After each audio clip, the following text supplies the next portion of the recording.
Allah, Allah,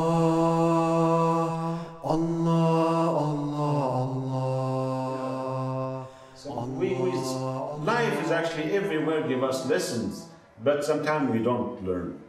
Most of the time, because of the conditioning of societies, being conditioned to such a way that just give us time to think.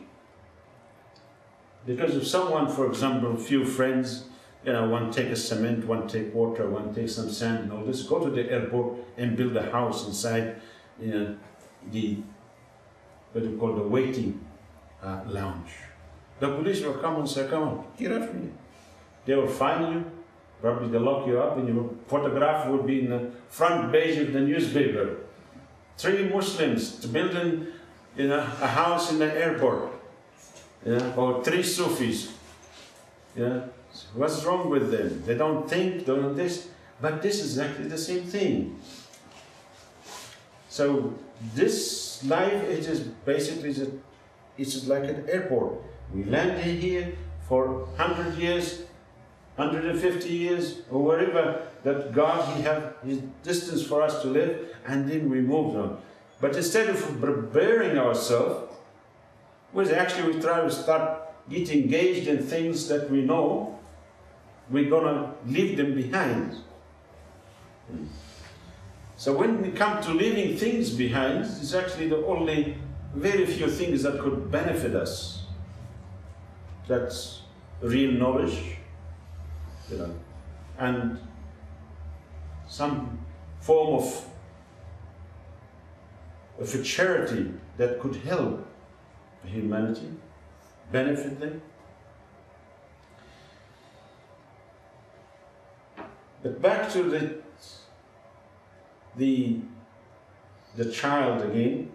After saying that call to prayer, is actually say in the left side. So one, it is to record the whole prayer, call to prayer, and the left side is record what you call iqama, meaning the time is now. قَدْ قَامَتِ الصَّلَاةِ, a prayer has started.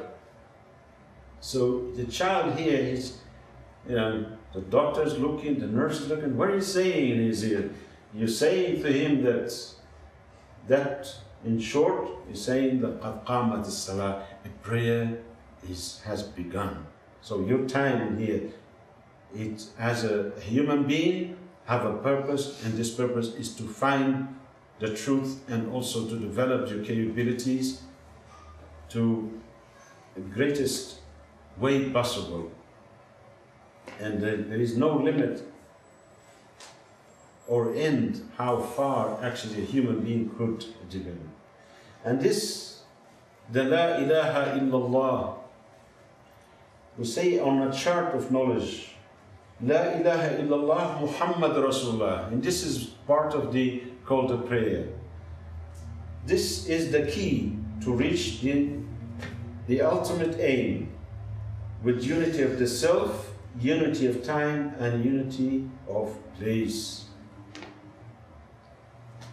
Because God, the merciful Allah, He created this human being to become His representative, and gave him the same authorities, gave him the same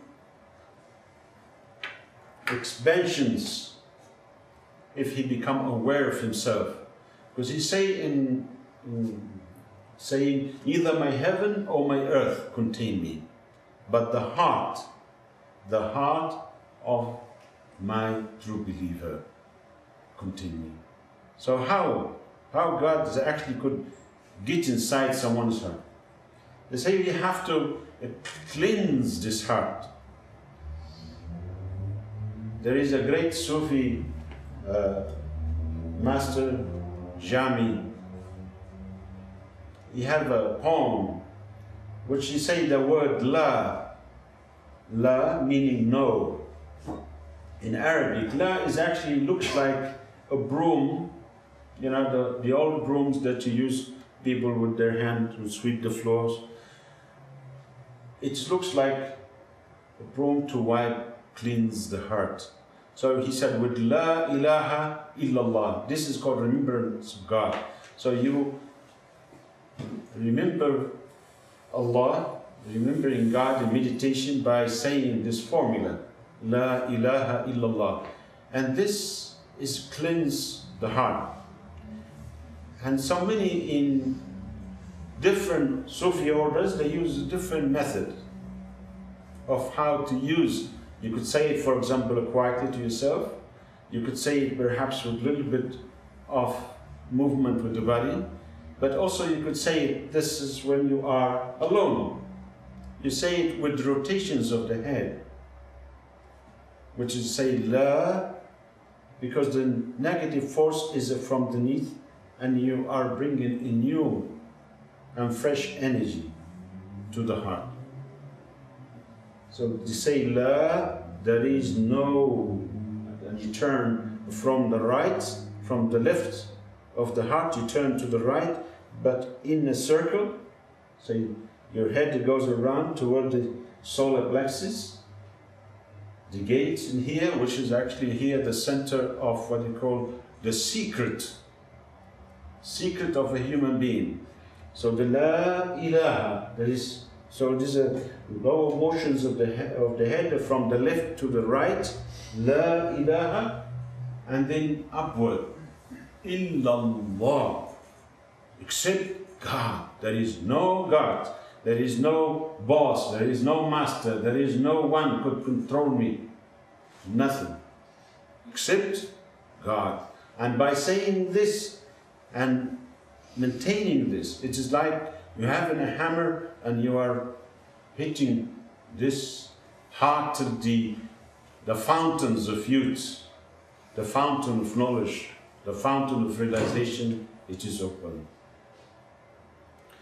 For this, to reach this stage, within Tasawwuf, we have as called the 7 stages of the self. We spoke last time about that in the prayer there is 7 movement. When people, the 7 heaven, the 7 earth, is also the prostrations, it's on the 7 bones of the body. So within this 3, we could say facts which exist within a human being: the body, the soul, and the spirit. If you read some of the New Age books and so many other books that is not related to this teaching, you will find they use the word soul instead of spirit. You get very confused. The soul is not the spirit.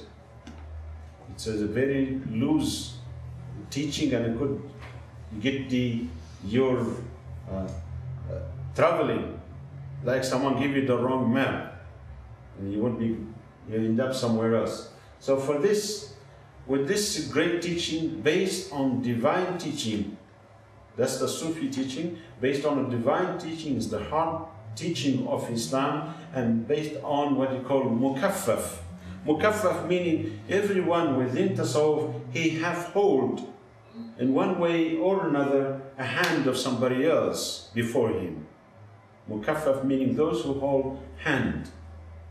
So I hold a hand, I gave my hand, the other one, the master before me, he also took a hand of somebody else, right back to the Holy Prophet Muhammad. So there is a chain, like radioactive, powerful transmissions of spiritual grace.